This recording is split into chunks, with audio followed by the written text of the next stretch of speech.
welcome back to Project Independence in You on 88.1 FM and WCWP.org. I'm Rebecca Miller, along with Otto Los and, of course, Christina Liu and Dan Cox. We just had a wonderful talk with Officer Mesma from Nassau County Police Department, talking about the Smart 911 program and also other senior safety tips. It was just great. This program will be archived, and I know that he's more than happy to come back. But I do want to introduce our next wonderful guest. I haven't had the pleasure of being the host of the show when you've been on in the past. I know that you are a favorite here. Kristina talks very highly of you. So Kate Beckman, you are a critically acclaimed vocalist. I was looking through your bio and I didn't know, I think it would take up our whole segment if I kind of went through everything that you've done and the awards and the shows. It's just a wonderful, wonderful, wonderful bio. But today we're going to be talking mostly about the gift of music cabaret shows. So what is a music cabaret show? That's a good question. Well, it's thank you. It's great to be back performing live. Because of the pandemic, we had all gone via Zoom and digital. So this is a live presentation.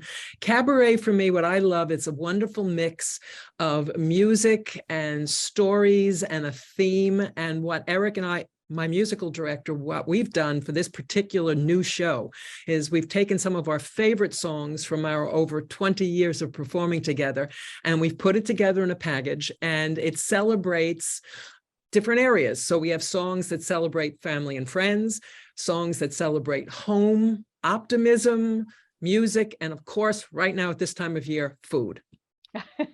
And the music, what I really like about Cabaret is you can choose the music from all different sources, and I love the research. So we have music here from the Great American Songbook. We have some songs from the swing era. We have some contemporary songs, a few surprises, and also songs from the musical theater.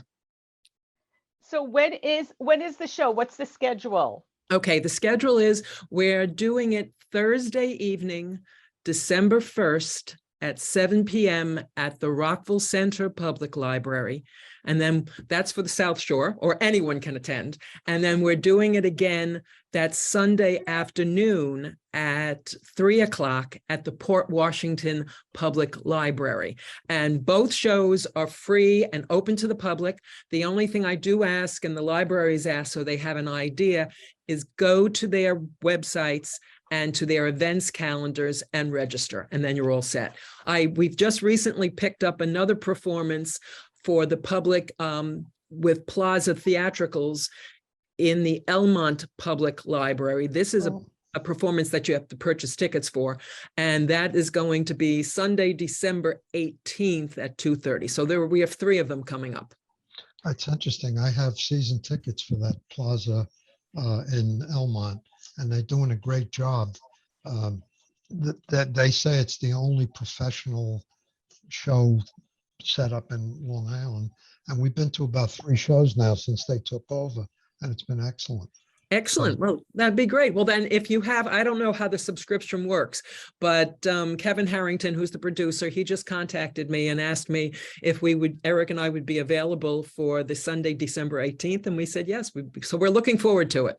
Yeah, I don't think that's part of the thing. You know, I think the next one is like Grumpy Old Men or. You're right. You're absolutely right. Yeah.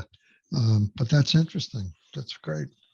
Do Okay, you get assigned seats when you register, or is it kind of like first? The 2 library shows are first come, first serve. And I understand that the Rockville Center Public Library, I think that they hope to set it up like a true cabaret. So there'll be card tables with chairs, sets of 4.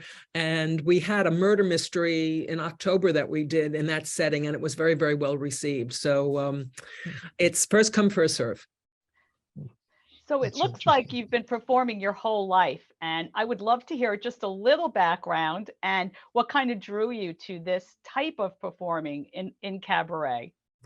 What I love about the cabaret is I love the research and looking into songs and readings and themes. And when you do cabaret, you do not have to honor the vehicle that the song comes from. So for instance, if you're doing something from a musical, you don't necessarily have to honor that storyline and that arrangement. And working with my musical director, who also does fabulous arrangements, will cater the song to what I want to say. And as we say in the show, we talk about Jane Goodall uses stories often because she feels they better reach the public. Well, for me, songs are stories put to music. And that's what I love. I love the research and putting the shows together. When did you start doing this? Like as soon as you were born, when you were 2 years old? How did you get into this? Well, they tell me that they had me pegged in 3rd grade. I did a Christmas pageant poem. I don't remember this, but that's what they tell me. But I've always been interested in the performing arts. I've spent my professional career as a teacher, as a college instructor, teaching speech and theater. But the performing arts have always been that second love, that first love, really. And I've done just about everything from producing to directing to performing. And it's something that I really enjoy. And I also enjoy teaching students and people that are interested in the performing arts. Always revolving around music as far as the performing goes, or? Music, yes, because I had studied piano, organ, and guitar. So I've trained as a musician and as a vocalist, have studied voice, but also as an actor. I loved the challenge of doing straight plays and dramas. In fact, during the pandemic, what I did for the libraries, and you can still find it on YouTube, we did several themed readings. So we did one for Halloween, we did one for the December holidays, we did one for Valentine's Day, and we also did one for the 4th of July and celebrating the 45th anniversary of the bicentennial, because I was on, I toured with the bicentennial wagon train show. So you can still find, those are not musically based. Those are on the theater side and the acting side of it. So I enjoy both. I'm wondering who your influences are or were that drew you to this. I think the person, when I was in college and I went to the State University at Oneonta, I had my background is in education. I have a degree in education and speech and theater concentrate, and you had to take an acting class. Well, that was it. The bug bit me. And my faculty, my teacher, that I had when I was in college, she really was an inspiration. And when I finally contacted her after I graduated and I started pursuing, she said to me, of course, they wouldn't tell you this when you're in school. She said, I always knew you had it. So she was a great inspiration. My vocal coaches that I've worked with has always been an inspiration to me. So I've had really great teachers and mentors along the way. And that's why somebody asked me, well, you can't tell me that you wouldn't want to be on Broadway. And I said, you know what? What's more important to me is doing good work with good people. And what I enjoy is I like seeing the light bulb go off in a student's eye. So I really enjoy working with students because I had great teachers. So those that are interested in pursuing the arts, they need teachers. And I really enjoy doing that too. So I've been able to teach in a number of different colleges and universities. I've also taught at LIU Post. So that to me is really a perk. The thing about acting that always strikes me, besides the ability to be able to express themselves and do whatever, is particularly live shows, is memory. How do you remember? How do you remember all the lines? Like you may be up there for 2 hours and you have to remember all the lines. I mean, I would have a big problem with that, to be blunt about it. I got to tell you, it's not easy sometimes. And I've got to give kudos to my musical director. He has my back no matter what. If I all of a sudden blank out or go someplace I'm not supposed to, he's there. He's got my back. It's amazing. He is a truly talented, amazing musician. But you're right, Otto. Sometimes memorizing the lyric, and I've also had a reputation. I do a lot of patter songs, which are a lot of lyrics very fast.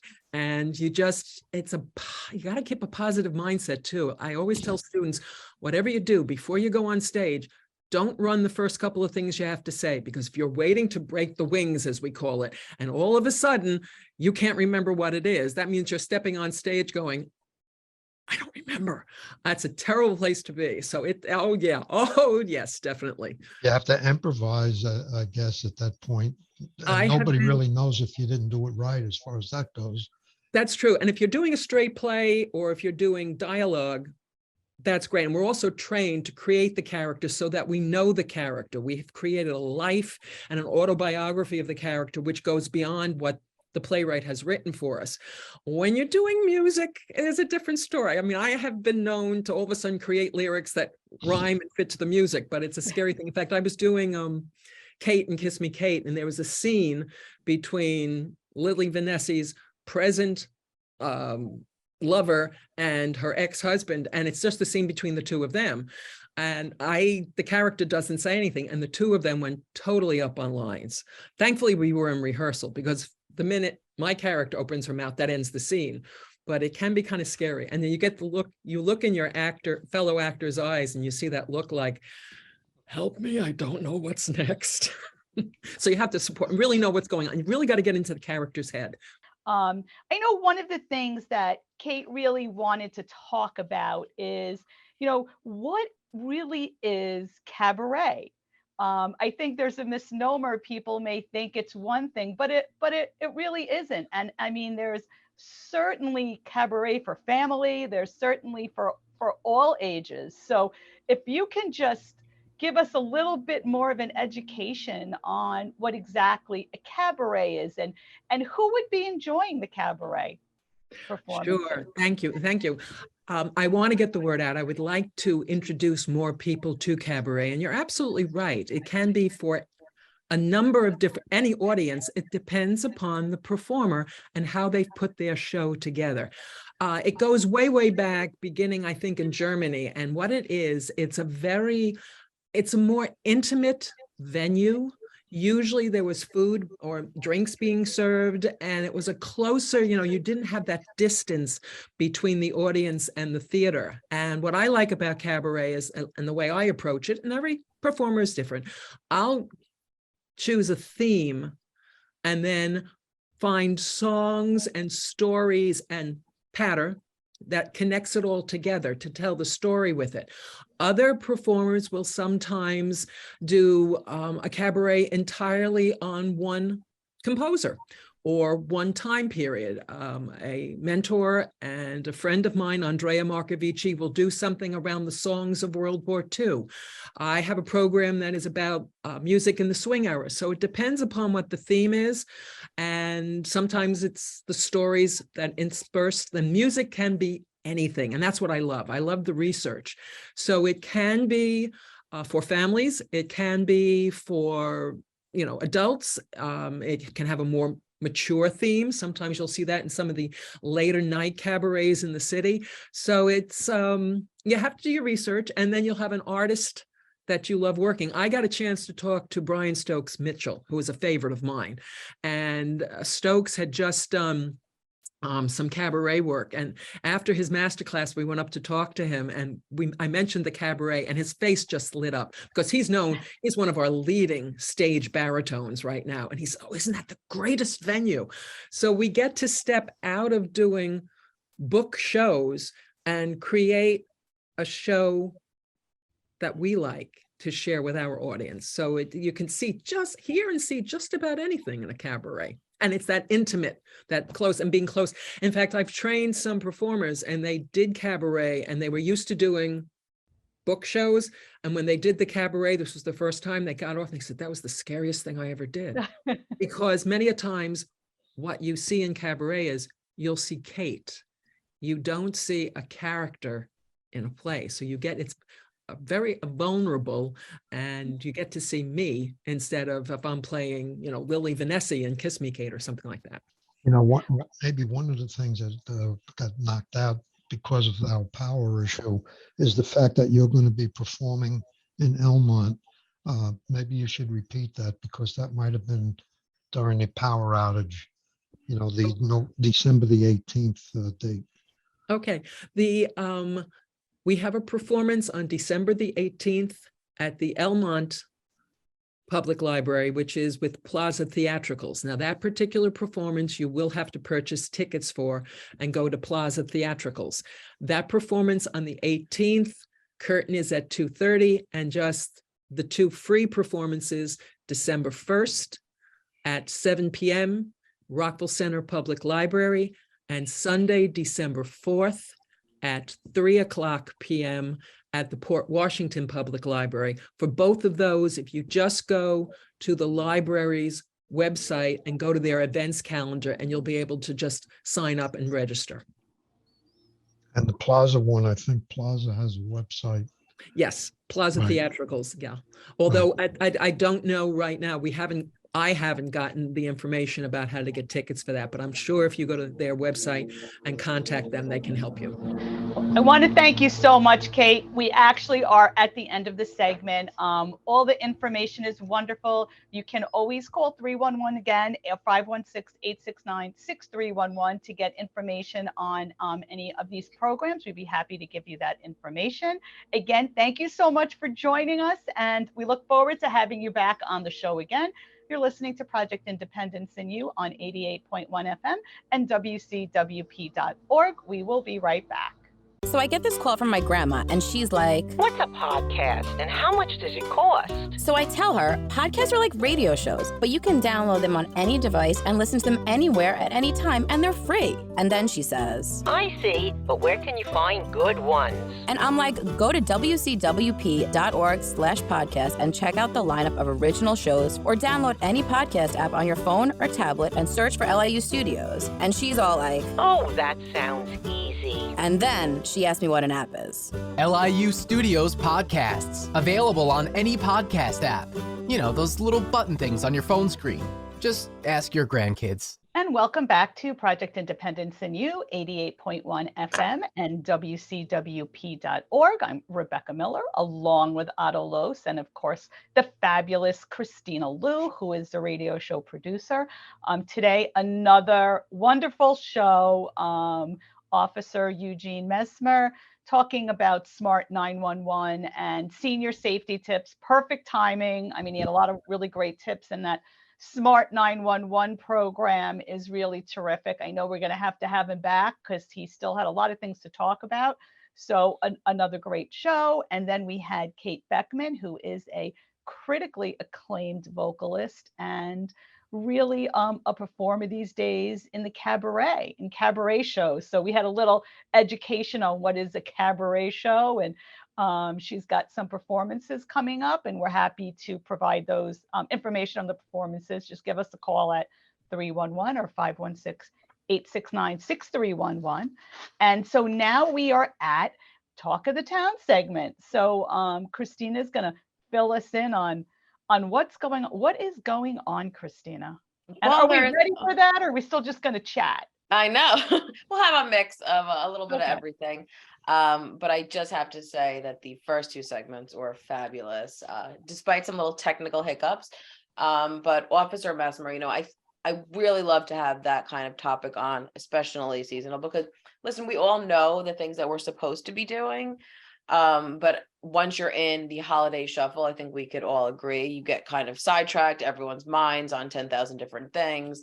And unfortunately, there are people out there who are preying upon, those kind of situations. So I think it just serves as like a good reminder, to just kind of be aware and just different things you can do to really kind of just protect yourself, and minimize. And I think it's just so important just to like remain aware of your surroundings. Just be vigilant. You have to be vigilant the whole time, from the time you leave your house, locking it up, alarms on, driving there, parking where it's highly populated and lit.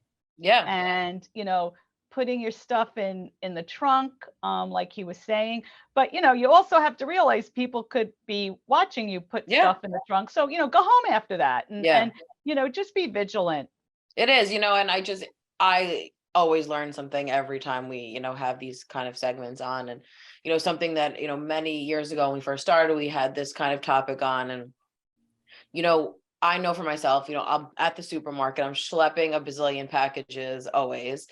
And, you're loading up the car. And I think it's such a reminder, because I was guilty of this, like you would just like leave your pocketbook, in the cart Yeah. while you schlep all these things in. And, you don't think, and it's just something that I completely just make sure. I mean, I'm either holding it or I have it, with me, in the trunk area that I'm loading so I can fully see it. Because how many times are you turning, and I was so guilty of doing this all the time. Even if I'm on an aisle and I have to go get something and I'll leave my bag, I know. and these things can happen literally in the blink of an eye. So I think it's just to make sure you take these little steps, and as Beckett said, to like just remain vigilant, and I think, we don't want people to walk around terrified and suspicious of Right. the world.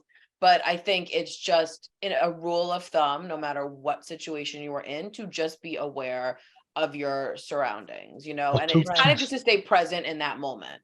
Two things I see people sometimes when they're shopping, they have their cash and their credit cards, like they're like hanging out for 5 minutes, figuring out where the money is, where the credit card Yeah. is. And that's not a good thing to I do, know. guys, because you're just giving somebody an idea. Yeah. One other one, which is kind of a little off the wall. I had a cousin a number of years back go to Green Acres Shopping Center. All right. So she goes into Green Acres, and it's a huge parking lot. So she goes into Green Acres and then later comes out and can't find her car. So she calls the police and says her car was stolen. So here's the problem and here's the thought, all right? The facts are that she went in on one side of Green Acres and came out on the other side. Her car was on the other side of Green Acres. So where I'm going with this is a lot of people nowadays have a smartphone. It's not a bad idea if you're in a really big parking lot to take a picture of where your car is, so that you don't wind up with a false fire drill. You could have a real one, but at least this way you'd have some evidence to back up the fact that this was a real scenario. So a couple of days later, the police contacted her and told her they found her car in the parking lot of Green Acres, where she left it in the first place, except that she went on the wrong side of the exit. But it's like these things totally They happen. And especially when you're in, listen, stores are so crowded, and parking lots are crowded. And it's just like, I mean, I know for myself, like by the time I come out of a store, I'm like, sweating, so it's like if you're doing like a lot of stuff. And I think it's all about kind of minimizing, if you go in with a game plan, and kind of just minimize your risk, and it's just, it's very important to, and especially, when you mentioned, Otto, about, the bag and the wallet sticking out, and just think about like your cell phone sticking out. Cause I've thought about that too. So many times you turn on your cell phone, it's just hanging out of your bag. I mean, it just takes someone 2 seconds to walk by and grab your phone. So it's just, I think it's just, we always say this, it's being, mindful at the grocery store of your situation, and not, when you're at the grocery store, just think about being at the grocery store. Don't think about the list of other stuff you have to do. So I think that's just kind of the takeaway from all of this. Do you have a lock password on your phone? Yes. Yeah, but they'll, they there's could so break there's it so down, many the ways battery. now, right. They'll other parts of the phone are so, expensive. But the one thing I remember when I was in college and my first day in the dorm, they talked about theft. And the one thing that always stayed in my head, what public safety said is, you don't give someone an opportunity. You may have someone, you leave the door open, another guy comes from a different floor and sees your turntable. That's how old I am, and it's right there, they can grab it. Or, don't give anyone an opportunity. You're so right. Saying this is doesn't come off sounding so nice, but if you're vigilant, they're gonna probably not mess with you because someone else isn't going to be. So if they have their eye on you, maybe you're walking towards your car, but then you've got your bag tight, you open the trunk, you put your bag in, you look around, do everything you're supposed to do, they're not going to bother with you because there's someone else that probably isn't going to be as vigilant. And that's why, it's so important to just be aware. That's what I liked what you guys were saying. Just be aware of your surroundings. Yeah, I mean, like that's really, and it sounds so simple, in theory, like, oh, be aware. But I think we all know what it's like to be preoccupied and not thinking about, what you're doing in in that moment. So listen, we Yeah, want everyone to enjoy the holiday season. Nobody loves shopping more than me. But I think it's super important to really just, and listen, I'm a huge fan also, especially during this holiday time. If a store offers a curbside pickup situation, go for the curbside pickup. If you just need a few things, and it's so convenient. That's something that, kind of became very popular during COVID, and it's great. I utilize it for certain locations still. Just wait, because they usually have a designated area where you pull up, you sit in your car, the person brings it out, boom, you're done, and like you can just go on your merry way. So just little things. Well, another one is Amazon, and specifically, I can't speak for all of this, but if a package is delivered, you get a notification, and you can get that on your phone or on an email. So if you know that there's a package that was delivered, if you're not home, maybe call somebody and tell them, please take the package, so that you don't leave it out there as a target to show, first of all, that you're not home. Yeah. And secondly, if it's out there long enough, somebody might come along. I know, because it's so horrible. That's happened. And it's something that is just such a terrible feeling when it happens to you. Because, it has happened, in our house, I guess it was like a couple of years ago, I think. And I talked about it on the show, and we watched it on camera, afterwards. Of course, they can never catch, the person, because like they're slick.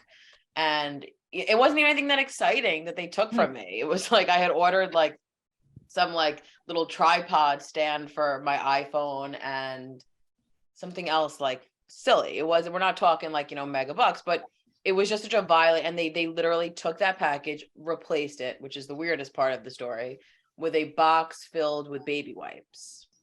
Like, so it was a big box. So weird. And the funny, because we'll find humor, because that's what we do on the show. The fact that it wasn't that weird, because my mom and dad are like, oh, like because sometimes my mom will order random things in bulk, and her ordering a giant thing of baby wipes wasn't that far-fetched, so we're seeing that. And then until we looked at camera and we saw that this man came, took our package, and then replaced it with this. So God only knows, he probably took that from some other place, and put it there. But it was such like a violating feeling. And I remember it was like Easter time. I had all my Easter decorations outside, and I was like, how are you gonna roll up and steal my package with, the Easter bunny sitting right at my front door, but this is what happens. And I think you're so right, Otto, too, because we're very conscious of that in my house, and hopefully someone's not always there, but if there is something, especially if it's something of value, we try and call someone to make sure they could be brought in, because you're right. It unfortunately gives opportunity for someone walking by and to just take it, so it's a Do lot. you have a Ring phone or any security camera? Yes. Yeah. Now but it's I hard, do. because at the time, and it's great, obviously, and I'm such a proponent of it, but it's like, what are you really going to do, unless you see the car, a license plate, it's very hard once that happens to, track down the individual that did it, so it's just be vigilant, guys. We want everyone to enjoy the holiday season, not to be in complete terror and fear, but it's just to take these great little steps. And listen, that Smart 911, on the flip side, what he also talked about, is such a great service, I was just thinking, it's so part of like our circle of support, so it's just another thing for the toolbox to kind of just make life easier. We're all about that, during an emergency, especially, we all know how it's just to take that level of stress out to explain, A, B, C, and D, whatever. And I loved the fact that you could put in the notes that you might be hard of hearing, that, I think was so hugely important, because we've talked about this a lot on the show, that they might not realize and think something else is wrong. And when you're in a time of crisis, imagine having to spit out all the medications that you're on, so it's definitely, I think I encourage people to do that.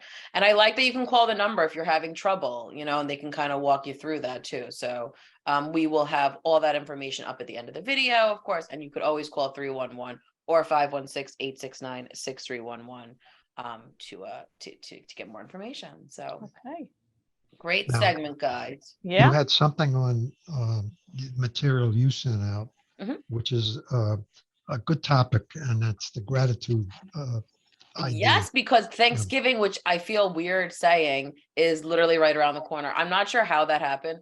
And I feel like everyone has the same reaction this year as to like, how is Thanksgiving next week? I just I'm not sure. Like, I feel like we just skipped a block of time. But of course, it's a great time to obviously practice gratitude. We talk about that a lot on the show. And, in preparing material for it, I was like, we're great because we kind of talk about this every week, even when it's not Thanksgiving. We're always kind of proponents of these little gratitude things. So, I'm a walking I laugh. I mean, if you could look in the back, there's all kinds of words everywhere because I'm all about the, affirmation and just a little reminder of doing these things because, it's called practicing gratitude for a reason because you have to practice it. It's not like you can just be like, oh, today I'm just grateful and woo, I'm feeling great, but it's something you have to work at, and there's some little easy things to do to remind yourself of being grateful. So is there anything that stuck out to you, Otto, in the material that? Well, I think it's a way of life that you have to develop if you don't have it innately. And it really is like another way of saying it is a positive attitude. You're positive, you're grateful. They all kind of go together, in my opinion. And you had a list of 40 items on here that you can use. And one of them is like notice the beauty in nature each day. It's so easy to just walk around in a fog and not notice things around you. And if you really take the time to look around, this is a pretty amazing world. There's so many things that are, how did that get here, man? This is like, it's beautiful. And I think it's just a development of an attitude. I'm not too sure how many of us are really injected with that when we're born. There's no questionnaire that says, do you want to be positive when you That'd when be you're a so big much boy? easier. If we could have But it doesn't work like that, Sign me up. Like what was it? I just heard somebody like when you come into this world, they don't ask you any questions about it. Nobody asks you any questions. You kind of just get here. Well, how'd you get here? And did anybody ask you how you were going to get here? Not really. So, if you're fortunate enough to have gotten here in a pretty good way, count your blessings, not everybody's that fortunate. And, and that's a fact, really. And yet people who are not that fortunate have a grateful attitude sometimes, even though they are fighting obstacles that we could never imagine. It's true. They have all kinds of issues, and yet they have a positive approach to life. It's a good thing. No, it's so important, and it all just ties into, listen, life is hard. All of us have serious hardships, we deal with in different ways. And, I think it's easy to get caught up in that. We say that all the time, to just be sucked up in that world of, negativity, and I think, but you will feel better to even just try like a little thing, to remember in those moments, one little thing that you're grateful for, and that's something I always looked at during the COVID pandemic thing. It could be something so silly, like I'm grateful for this cup of coffee, and it's just anything to just have that, and then you just start building upon it and building upon it. So I just think it's just these little things, and there's a whole bunch of tips that we'll share in the next segment too, to go over. All right. I might have this number wrong, but I think it just said that there are 8 billion people in the world. We will talk to every single one of them when we come back from this break That's that we our have audience. to take at the moment. You're listening to Project Independence in You on 88.1 FM and WCWP.org. We are in our Talk of the Town segment, and we'll return to it shortly. WCWP is your home for great music and great conversation. You'll find all that and more on WCWP.org. Listen live on the web, check out the lineup, subscribe to podcasts, and stay up to date on the latest station events. Get in touch with us and let us know if you like what you're hearing. And find out how you can support or get involved at the only community public radio station serving Nassau's North Shore. Plus, sign up to get a free bumper sticker. It's all online at WCWP.org. And welcome back to Project Independence in You, Community Talk Radio, 88.1 FM and WCWP.org. We are in Talk of the Town with Otto Los and Kristina Lou. And before break, we were just talking about gratitude and finding gratitude. You know, sometimes things are very difficult. I mean, there are days where nothing's going right. And you can't control it. There's nothing you can do. But you know, you can manage what you have. I talk about that a lot too. And I know, Christine, you didn't ask me, but I was just kind of thinking in the back of my head about gratitude, the word itself, you know, and Otto had said it's about attitude. So if you take GR away, what do you have? You have attitude. You put that GR in front, you've got gratitude. You've got words. If you think about all those words like grace, grand, great, you know, being grateful. It's just, I just like how, you know, gratitude, you've got all these very positive words that start with GR, I guess. And I'm sure there's a reason, you know, that might just be, you know, the prefix is kind of. I know, I like it though, Beck. I never like thought about it. I think I never thought about it. You know, when you say that, you say gratitude, attitude, or attitude, gratitude.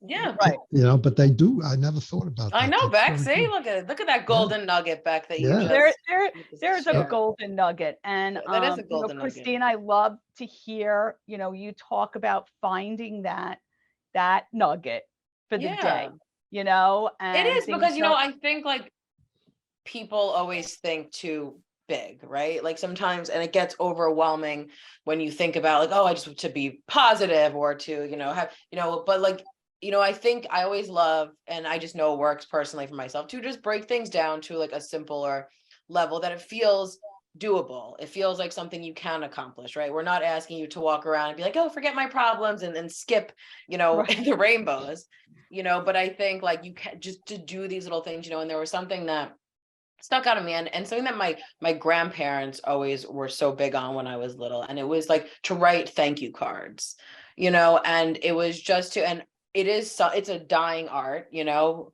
frankly.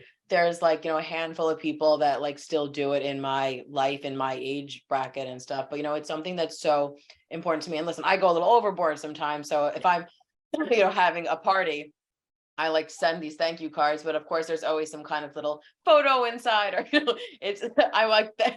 It's just like the never ending cycle of, you know, gift giving. But it's just, and I think about that, you know, because my friend's like, it's so nice to like get mail that's not a bill, right? I think we could all agree with that, you know, to open the mailbox and you see like something that, you know, doesn't resemble a bill.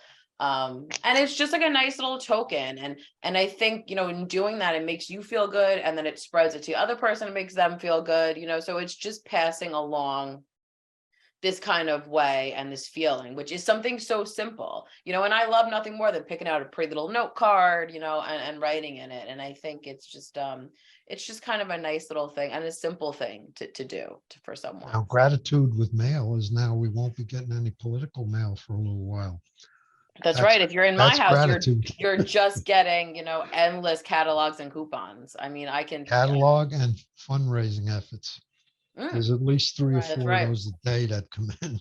And yeah, they're all great causes, and I'd love to contribute to every one of them, but it's just and holiday cards and postcards and pictures from Kristina of her and Jay. You know, you can put on your fridge. That's online though. No, you get them in the mail. You get the hard copy live Christmas ones too. Okay. Yes, Otto, you get your hard copy Christmas card. No, that's all right. Yeah. Oh, Christmas is different. Yes.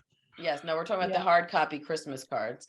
But yeah, you know, and it was just saying, you know, to give back, you know, and this kind of goes into the, you know, whole thing. And it's, you know, you always hear that, you know, do good, feel good kind of thing, you know, and there's these slogans that people just kind of take for granted. But like when you really think about it, it really does. You know, I could speak, you know, for Beck and myself, you know, there's times, of course, when work is difficult. And then there's times where we do something and we walk away and, you know, we're like, oh my God, that was so great. You know, or we'll get, you know, a message from a senior that we really helped, you know, and I think we could both speak, say, you know, this is what it's all about. You know, it gives you that like extra boost saying like, oh my God, what I'm doing, you know, matters and feels good to someone. So I think there is something to that. Listen, I am a social worker, so I'm a little biased. Clearly that's my thing. But I just think, just doing a little something, and I've mentioned it too, the show when it first happened, when my husband Jay was through his Starbucks line and the person in front of him had paid for him, he pulled up and they were like, oh, it's taken care of. And Jay was completely confused. And they said, no, this is like something that's a thing. So, do you want to, and so Jay was like, all right, I'll pay for the person behind me, hopefully it kept going, who knows? But it's something that he does quite often that stuck with him. And I love that because it's just like a little hidden, you're not trying to get credit, but you just did something like nice for someone. I mean, imagine pulling up, oh, it's taken care of. It's like, oh my gosh, it's such a nice little surprise.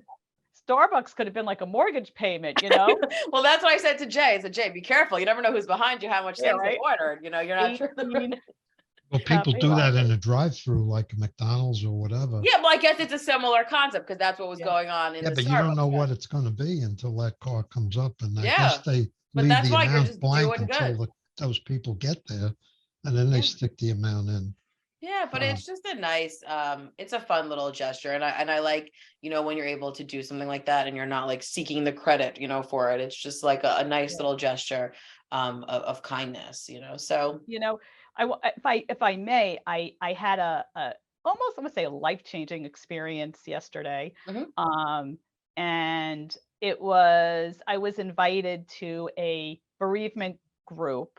I'm not going to say exactly what it was, but to come in and just do a little meditative breathing, a little positive breathing, and just a little part of the group. And they were all fine with it. And, when they came in, and the stories were, heartbreaking.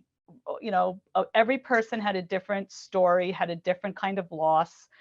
They had been coming to this group and really getting a lot out of it. They were very open. I mean, it was sad, but it was also enlightening. And at the end, I did a little meditative breathing, and they were all really open to it. And, here I am doing like, 10 minutes of this very, this intense group. And when it was over, they were all thanking me so much. And oh, thank you. That was wonderful. And I'm thinking to myself, my goodness, these people are going through such hardship and individual kinds of pain. Yet, maybe I was able to. Yeah, but you made their life a little better. And they were so grateful toward me, and I was just like heartbroken, So there's all kinds of scenarios, and people are all human. They're all human beings, and going through. You never know. I mean, and that's something I talk about all the time with my mom is that you take for granted a lot of times the little difference you could be making in someone's life. So something that you just are not even thinking of, and then you'll talk to them later and they'll say, thank you so much, because my mom's been at BOCES for like 46 years. It's crazy. Side note. And there's like people, through the years she's had different friends, and there's different people, and of course that have just been through stuff, so there's little things that my mom would do, and she, or a little joke she would make in a meeting, and that person would say, and you just don't realize, so I think it's just something to remember. There's little things that you could do, and they are making a difference in someone's life, or making their day a little brighter. But I'm sure what you did in that meeting, like, is probably something that did stick with them, because I think, when they're struggling with such a horrible different losses, that you can teach them this little moment to take time for themselves, is just hopefully something that they will, continue on with, because I can relate to that. My first wife died 44 years ago, and I was young. I had 3 little kids, and and you don't forget, all right, there's a physical pain that comes with that process. It's not just in your mind. You physically hurt. It's hard to imagine that, but it's a fact. And I have talked to lots of people over the years who've lost spouses and whatnot, and talked to them a little bit about relating to what they're going through, and like the bereavement idea, that being able to exchange feelings with one another, I think is super important. Mhm. And then the fact that you're addressing a physical approach to it in a way is also important Mhm. because it's a ache. It hurts. Yeah. It's like somebody punched you in the stomach. Yeah, because it's called You know, heartache, I yeah, mean, it Mhm. literally is and an it ache. hurts. It really Yeah. hurts. And I still remember 44 years later. And Bunny had the same problem. Her Yeah. husband was very young. So in the beginning, we had a lot to talk about because we both had that match, if you will, Yeah. Mhm. going through the same feelings and aches and pains and whatnot. Anyhow, I that's know. not a downer. That's No, it's No, not, it's but it's certainly not, not. because it is like, look, I mean, if anyone's a picture of dealing with it, I could not even fathom it. But like, the life that you and Bunny built as a second chapter, and as you said, it's not like you forgot the first chapter, but like it just shows you that life does go on, and sometimes it's when you're in these situations, which we've all been in, it's like you just can't even see light at the end of the tunnel, but there is at the end of the day, and it's not always super bright, but as you get closer and closer, and Right. I think it's just something, it's these things that you have to just remind yourself of, Yeah, I mean, it's because it's an hard. ongoing process. I mean, it's not like you dwell on it, but sometimes it flashes in your Of mind, course, my uh, gosh, I couldn't and it even. never goes away. Mhm. Right. If you cared about the person. So a lot of people go through that kind of thing, and you know, you can't go backwards. It just doesn't work. Doesn't Uh, work. no, like that's why what we do with mindfulness and gratitude and all of these things Mhm. are things that you really have to work with your mind on this stuff. It's not like it's like ingrained in you when you're born. Right. Maybe with some people, okay, they got a little bit going for themselves. They had a head start, but most of us have to work at it. Yeah, you have And, to. It's Yeah. yeah, it's and you have literally to. like an active thing you have to do. It's got to And be a that's way of life. yeah, And I and feel that's like I don't know about you, Otto, but I lost my brother. He was very young. We were best friends. He's supposed to grow old with me and all that. And I felt, I mean, I have very close family and friends, but I felt people didn't want to approach me because when I was really at that, beginning grieving, but I wish that I understood now, like approach people. They're yeah. still them, Right.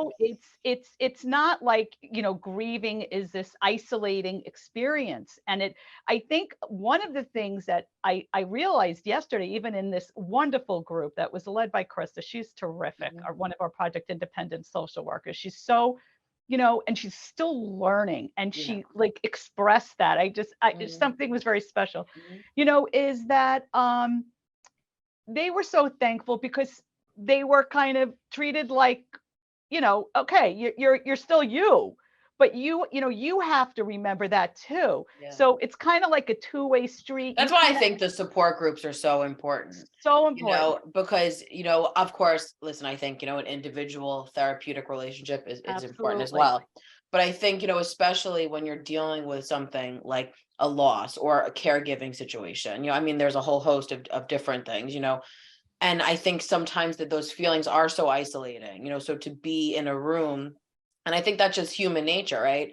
It's like sometimes like I'll have these crazy thoughts and you hear like your friend is thinking the same thing and you're like, oh, like I'm not the only one, and I Right. think that that's Well, why it's so important to be in these kind of things, and share things and Yeah. just and hear how, different tips and tricks that people use, for coping. So Well, one of the things I say to people when they've gone through loss of a close person, somebody who impacts your life Mhm. like all the time, Right. is that you're really now a member of a club that you Mhm. don't particularly want to be Right. a member Yeah. of. All right. And you don't get this club feeling until you go through this yourself. You can talk about it all you want, but the reality is when it does hit you personally, you now are a member of that club, Mhm. like the bereavement group. All right. The people who are in that are really in a club. It's not a particularly great club, but Yeah. it is a club, and it's a club that has uh, a a tight common purpose, if you will, to help people get through a tough time. And being with people who understand that is a good thing. There are people who don't know how to handle that. Like you say, you don't know if you should approach people or whatnot. You have to try to understand that this is not easy. It is difficult. And yes, that's the way it is. There's no magic. It's You'll be better next week kind of thing. You'll be all right. The kids will it's get over time, it. and I think that that's something we always say is that you just, it takes time and it takes people a different time. And I think it's just to be mindful, that everyone's kind of just doing the best they can, right? Well, I think that very much applies to people used to say, oh, your kids will come around, they'll get over it.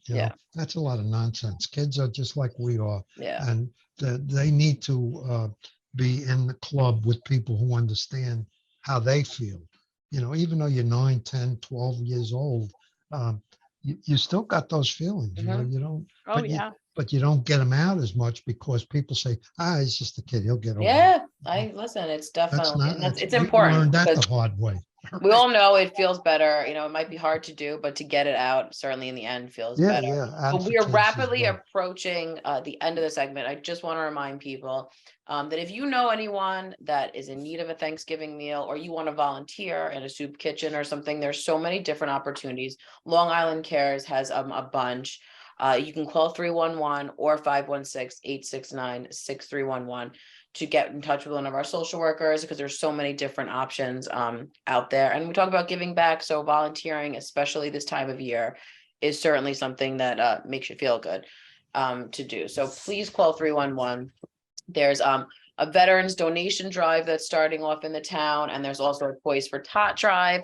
We'll go over all the information, more and more, but of course you could always call 311 and we will give you updates on all that stuff, because it's a good time to just kind of give back and practice gratitude, right?